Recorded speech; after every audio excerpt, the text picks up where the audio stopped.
What's going on, everyone? ZinQRP here, and welcome to our final thoughts on Baldur's Gate Enhanced Edition. We're just coming in hot off our childhood cleanup of it, and I wanted to give a breakdown while it was still fresh in my mind. I'm going to keep this spoiler free, so if you haven't played the game, don't worry. Be sure to check out my full playthrough if you want to see some more gameplay footage. Let's get into it. Baldur's Gate Enhanced Edition is a remastered and improved version of the original Baldur's Gate game developed by BioWare back in 1998. The Enhanced Edition, which was developed by Beamdog and released in 2012, brings the original game to modern platforms and includes numerous improvements over the original. Things such as enhanced graphics and widescreen support, a revamped user interface for a more intuitive experience, and improved multiplayer options for cooperative play. It also incorporates the Tales of the Sword Coast expansion pack, which introduces new areas, quests, and items. The game is set in the Forgotten Realms and is focused on the region around and in the city of Baldur's Gate, hence the name. It offers an isometric perspective of an immersive and expansive world to explore, filled with diverse locations, quests, and non-player characters, and it combines real-time exploration with strategic party-based combat.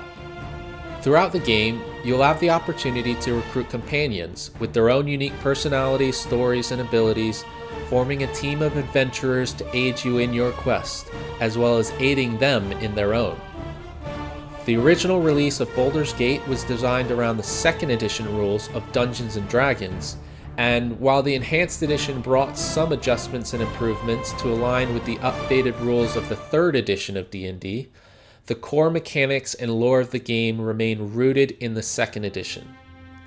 You start the game, as with most games, by creating your character.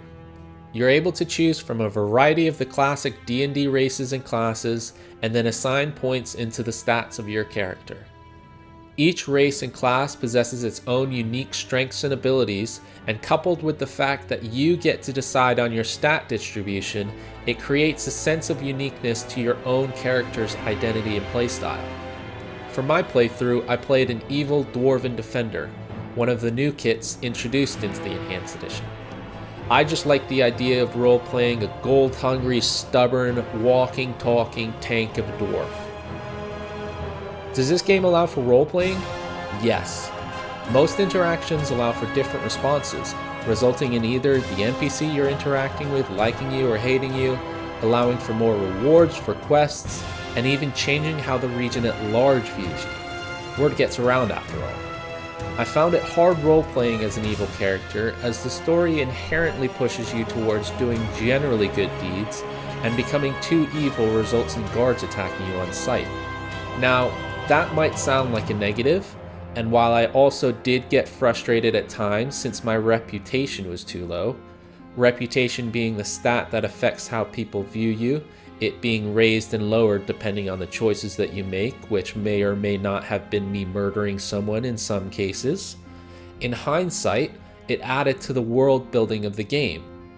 I found myself making decisions based on how the world would perceive me, and while they may have been decisions many would deem good, a smart and selfish dwarf would know a murderous villain would get hunted down at every corner, and the key to longevity and financial gain is staying off the law's radar. I will admit, having played Baldur's Gate and its sequel Shadows of Am a lot as a kid, I went through this playthrough with the rose-tinted glasses of nostalgia, and will tout this game as one of the best RPG games there is. However, looking at the story objectively, this game has a rich and immersive world and a main story filled with layers of questions to be unraveled, resulting in you wanting to progress in order to get the answers to those questions. Gameplay and game mechanics wise, I can see people not enjoying the combat. Your spacebar will be your most pushed button by far, as it pauses the game, allowing you to micromanage your party throughout the fights. While this in my opinion somewhat helps to reflect the core gameplay nature of Dungeons & Dragons, i.e. people taking their turns and deciding what to do on their turn, it will not appeal to people looking for anything fast-paced. As I mentioned earlier, the game has an isometric perspective and the graphics definitely show their age. So once again, if you're someone who requires the latest and greatest graphics in order to enjoy a game, this probably won't be your cup of tea. With all this being said, if you're someone who doesn't need gameplay to be fast or graphics to be top of the line, I can definitely recommend this game to any RPG fan out there who hasn't tried it before for the story alone. I had a blast playing it, and I'm glad I did this childhood cleanup in order to appreciate the full story of this game. Alright guys and gals, thanks for listening. Let me know your thoughts on Baldur's Gate in the comments, and keep an eye out for my playthrough of Siege of Dragonspear and Baldur's Gate 2 in the future. Peace.